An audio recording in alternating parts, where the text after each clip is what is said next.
Hello and welcome to another edition of Resources for Life TV at resourcesforlife.com. My name is Greg Johnson, and this is part 2 in a two-part series of videos on the topic of why do bad things happen to good people and why do good things happen to bad people. And in the previous video I was just sharing how some people will rationalize whatever they want to. They might say, oh well, God is blessing this person, God is punishing that person, or the devil's punishing that person, etc. But there's really no scientific evidence for these things, and very much those conclusions end up being subjective, based on a person's own politics or theology, and it just is kind of guessing and pulling at straws. So we really don't know the answer to those two questions, and what we do know is that those questions, why do bad things happen to good people, why do good things happen to bad people, those questions are at the crux of faith and belief in God. Some people would look at the earthquake in Haiti recently and in Chile and natural disasters around the world and say that that's sort of evidence that God does not exist, or if God does exist, God isn't very nice. That would be what some people would conclude.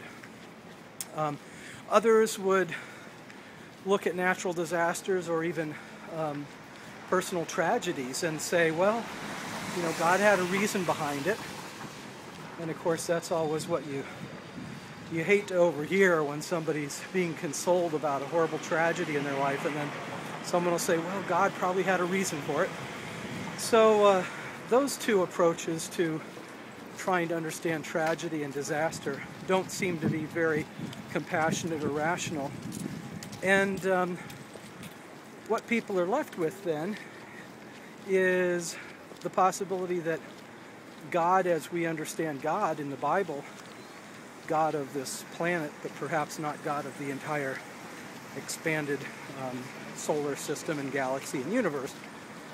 Maybe God is limited in power, or maybe God has all power but doesn't really care about humans. Anyway, these are some of the challenging questions that come up. Those who have faith in God would just say, well, I don't understand it.